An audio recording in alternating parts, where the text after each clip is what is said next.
So originally I was going to talk about the Royal Rumble pay-per-view that was coming up, but I decided, you know what? I'm going to talk about Jeff Hardy and what happened on Impact for one of their tapings. For those who don't know what happened, Jeff Hardy got knocked out. How did that happen? Well, let me take you back to what happened early in that night for one of the tapings.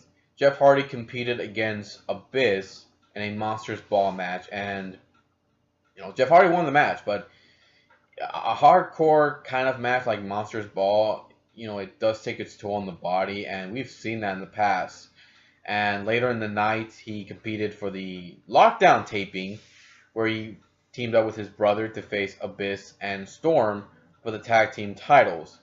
And I have to say, I worry for these guys because they're not as young as they used to be. They're not as athletic, or as fast as they used to be. I mean, Abyss is so slow, man. I mean, he's not as fast as he used to be and not as agile. So, yeah. So I worry for these guys and, how they have to put themselves through so much in these kind of matches. But it's New York. They have to have hardcore time of matches. So I really don't understand why, though. So anyways, Abyss and Storm end up winning the tag titles. They ended up retaining, their tag titles. But after the match, Hardy tried to escape the cage, and he landed on the steel cage door. And while he was up there, Storm came up, hit him in the back of the head, and he landed, and he fell off right on the steel steps. Back first, and I think he even hit his head, and he got knocked out. This was a real knockout. He got knocked out, and everybody was worried that Jeff Hardy got seriously hurt.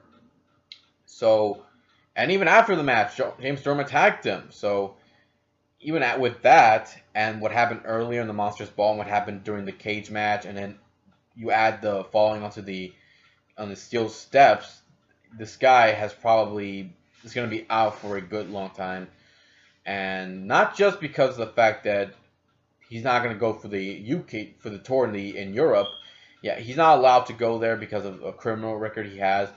But I think he may want to take some time off before coming back, maybe in the summer. I would say come back in the summer because with everything he's been putting his body through since last summer when he was competing with his brother in those hardcore type of matches against Team 3D and the Wolves for the tag titles. I mean, holy shit, this guy really needs to take time off. I mean, he's not young as he used to be. Jeff Hardy is near his 40s.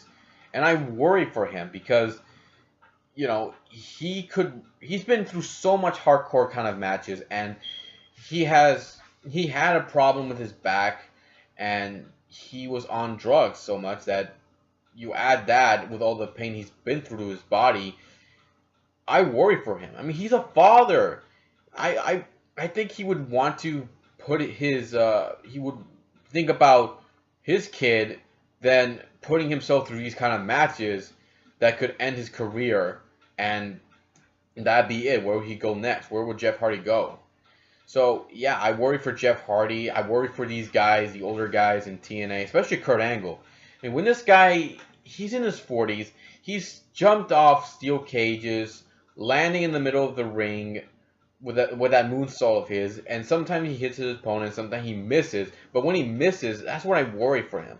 I mean, I know what that ring is like. All right, I went there for the tryouts years about back in 2013, I believe.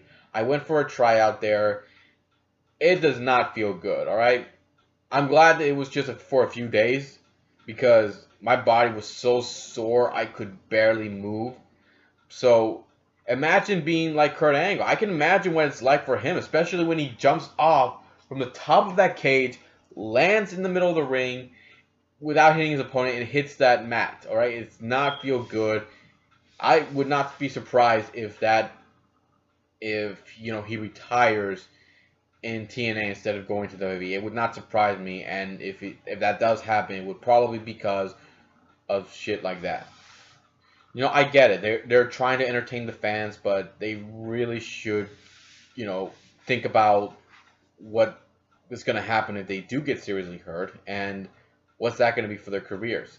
So Jeff Hardy, when he does return, I hope when they do return from the tour in Europe, and when Jeff Hardy returns, I hope he does think about what's going to happen when he competes again, because I can tell you one thing, Jeff Hardy, if he goes through another one of those matches and he does get seriously hurt, the only one to blame is himself for not, you know, not thinking about his future. So if you guys have a different opinion about Jeff Hardy or these guys putting their bodies through so much, especially at their age, leave some comments below. Let me know what you think. Take care and see you all next time.